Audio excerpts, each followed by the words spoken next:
Zel Boy Army, what is going on? It is your boy Zelonius, Ainsley Harriet, here today with another banger of video for you boys. We're looking at the best FIFA 20 formations that are going to get you more wins in weekend. Team of the season coming up. We don't know yet which team of the season it is tomorrow. I'm hearing it's either Bundesliga or Premier League. It's the Premier League. Other than the ultimate team of the season, which is at least a month away, Premier League is the marquee one, the biggest one that everyone wants to get lots of coins for. So, I'm here today to talk to you about the best formations in FIFA 20 and show you the best tactics you can use for them. I'm not going to go in depth on this video about the best formations quite as much. That's going to be in other videos that I've done. You'll be able to search if you want. So the video formations that I do today, most of them will have had a specific video where I show you gameplay, break it down a lot more in depth. If you really like the look of the formation and you want a more in-depth analysis of it, please just type in. So say one of the videos I'll be doing will be 4-2-3-1, or one of the formations even.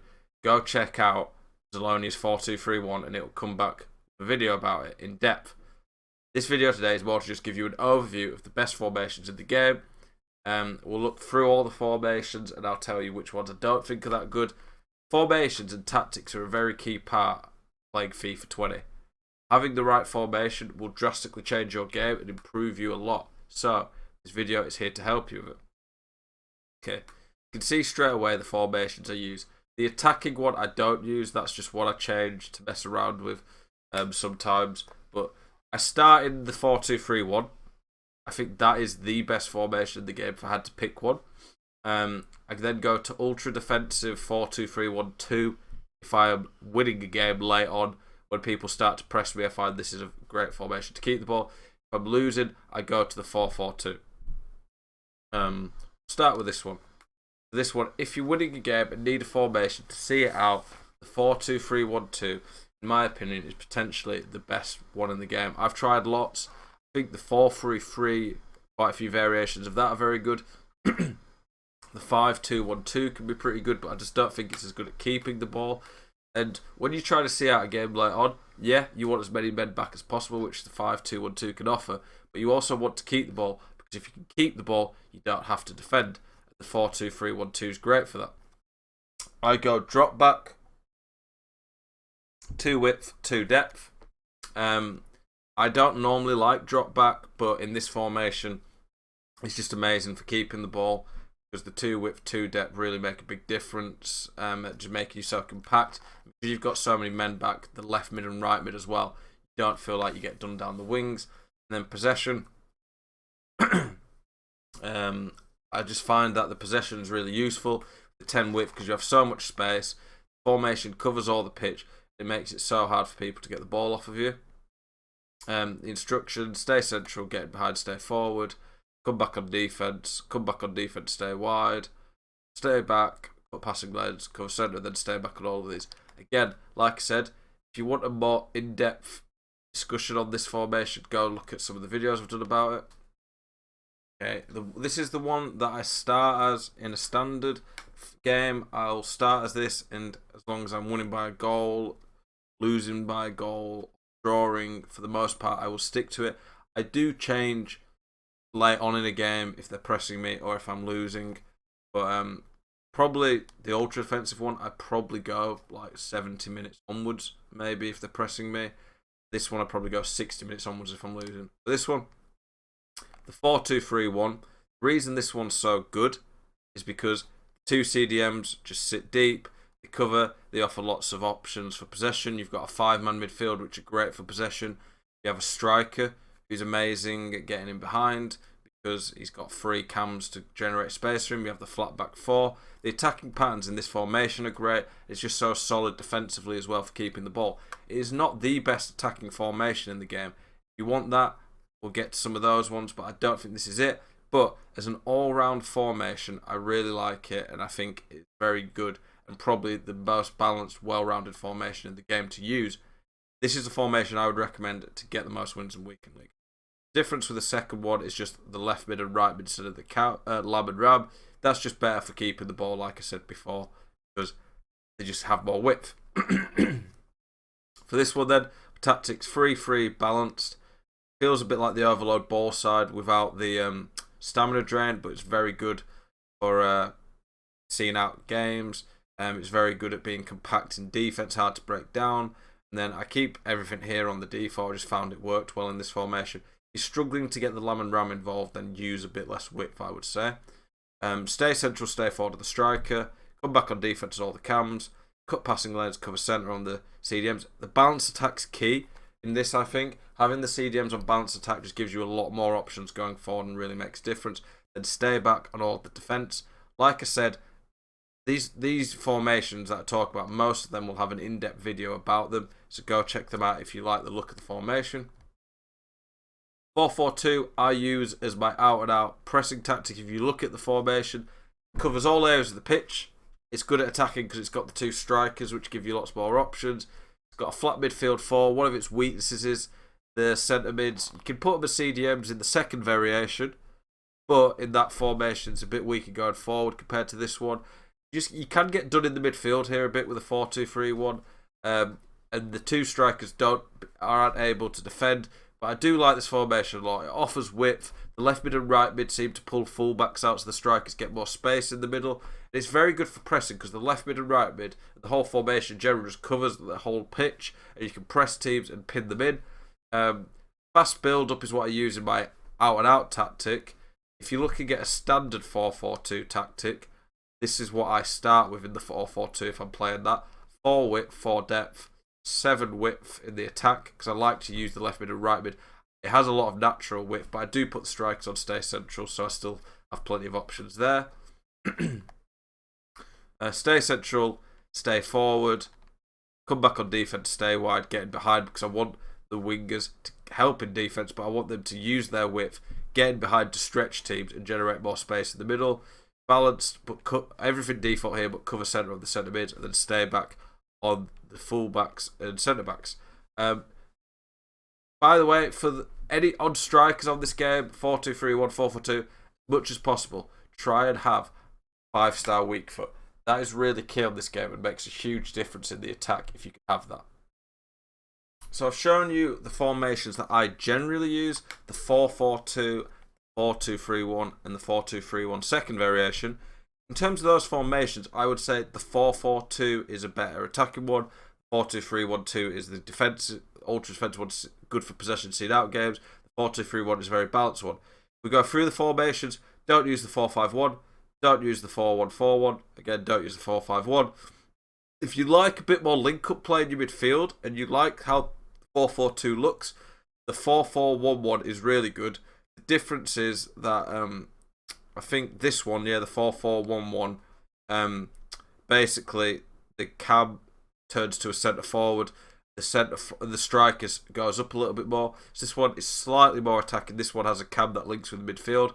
I like this as a formation still. I think it is very good and can be a very effective one. You can have the cam on come back on defense in this formation. It's definitely one worth trying out. I might try experiment with that a bit today. Depends on what I get in my red picks as well, to be fair. But that's a very good formation. It's a little bit more defensive than the 4-4-2, but offers a lot of the strengths of it still. 4-1-2-1-2, I don't think is a great tactic this FIFA to use. I will show you the tactic I would use for it. I would go 3 width, 3 depth, because I think the strengths of this formation defensively are in the middle of the pitch. The attack, 7 width, 6 players in box because you have lots of players in the middle. You want to overload your opponent with information. 7 width is good because it gives you a lot more options to attack. Maybe even 6 because I'm going to put the fullbacks on balance. I use balance nearly all the time, to be honest, when it comes to standard formations. You could maybe go pressure on heavy touch in this formation because you've got a lot of men in the middle and you might want to overload them a bit. It's probably worth experimenting with. Stay central, stay forward on the strikers. Strikers can't come back anyway, so you may as well save the stamina and leave them further up front. You want them central because that's where the key of this formation is. This formation is built around the front three, the triangle of the cam and 2 strikers. Put the cam on, come back on defense.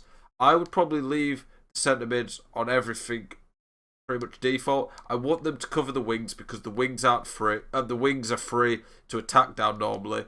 So you don't want them sat cover centre, because if your fullbacks are bombing up, then you've got no protection on the wings. CDM, I would put him on stay back in this probably. You don't need him to be balanced out. You can experiment with it, but I want the CDM to stay back, cover centre, because the reason that I don't think this formation is great on this game is that you need to have the fullbacks on balanced attack. Because if you don't have enough width in this formation, and width is pretty key on FIFA 20. You don't use width to score directly, but you use width on this game to pull players out of position, create more space in the middle where the danger is. So you need the fullbacks to bomb forward of this. Again, I don't think it is one of the best formations, but it's a fun one, it's attacking, and it can be used against some opponents to be able to break them down. For me, the 4-2-2 used to be a very good formation, but it's just a worse version of the 4-2-3-1 and the 4-4-2 effectively, so I wouldn't use it. 4-1-2-1-2, again, I don't think is a great formation on this game, as in the one with the left mid and right mid. Strengths of the 4-1-2-1-2 narrow, and that you can blitz people through the middle. This one, you just don't have enough men covering the middle of the pitch where the danger is.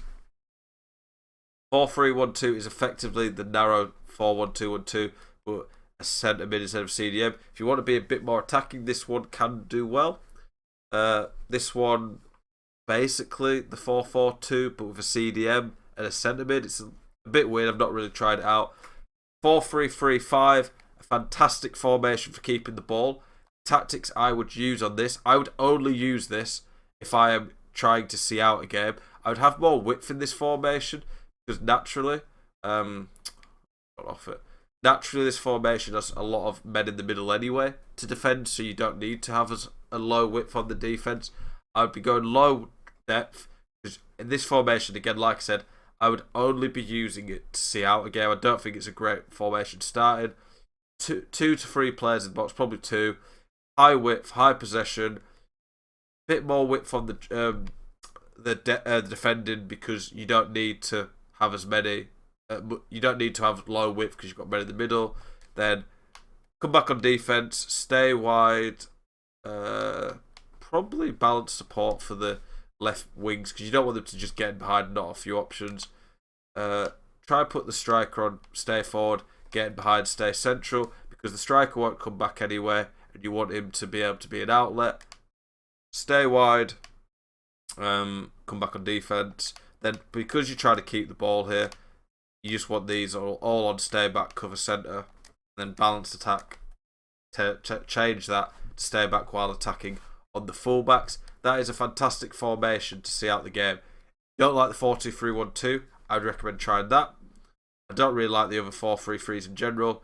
The 4-3-2-1, I just don't think it's good enough across the board. I think it lacks a bit of width. It can blitz people with the 3 strikers, but I'm not going to show you tactics because I wouldn't recommend using that. 5 back, I generally don't use that, because I just think, although it might be very good at defending, you'll have to defend a lot more in this than you would the 4-3-3-5 or the 4-2-3-1-2, because you won't be able to keep the ball as well in this. So I'd say don't use it for your ultra defensive tactic, because when you're using this, you have to defend a lot more, so it's not as good defensively because of that, in my opinion. And then out of the 3 backs, the best one in my opinion is the 3-5-2. I've used that quite a lot this year. I use 4 width, 4 depth. 4 width in the attack, because it has a lot of natural width anyway. 5 to 6, probably 5 players in the box. The reason you want a bit more width in the defence than the 4-2-3-1 is that because you've got 3 centre-backs down the middle, you want them to just sit a little bit wider so you don't just get burnt down the wings. It is not as good a formation as the 4-2-3-1 or 4-4-2 on average, in my opinion, because you lack the full-backs and it's just a bit more open defensively. However, it is probably the best attacking formation in the game that you can use from the start. Like the 3-4-2-1 might be a better attacking one. That's a debate that you could have with people. But this one, you can play this from the start. I've done a video on this. I really like this formation, so it's still fun to use. If you're struggling to create goals, you want a formation that can keep the ball well, attack well, this could be the one for you. Stay central, stay forward on the strikers. Come back on defence on the cam. What this formation is really good is it has really different nice attacking patterns, because you've got the cam and the 2 strikers. That triangle is really nice to have. You have a left mid and right mid to pull men out of position. then I leave the CDMs on balanced attack still. So you just overload your opponent with so much that it's so hard for them to defend. It just gives you a lot of great options. Come back on defense, stay wide, getting behind on the wingers, and then stay back while attacking on the centre backs. Okay, boys, we've looked through the formations. We're going to go through them all quick and say which ones I'm recommending. So out of all these, the 4-2-3-1, probably the best one in the game. 4-2-3-1-2, probably the best defensive tactic to see out a game. 4-4-1-1, pretty good hybrid of the 4-2-3-1 and the 4-4-2. 4-4-2, very good. Probably the second best in the game in my opinion. If you want a bit more defense on the edge of the box, the 4-4-2-2. Narrow, very fun, good attacking, but probably not as good on this game because it's just so narrow. You need width on this game. And to get the width, you have to have attacking fullbacks, but you get countered then. 4-3-3-5, very good for possession, seeing out games. Don't use 5-back. And then 3-5-2 is probably the best balanced attacking formation in the game that I really like to use. Any questions about this, boys? Please let me know. If you like this content, please like it. Comment, let me know what you think. Subscribe to the channel if you're new around here. Every day at 7 o'clock, new content, helping you boys improve at the game. I appreciate you a lot. Hope you've enjoyed this video. Have a spicy one, and I'll catch you tomorrow.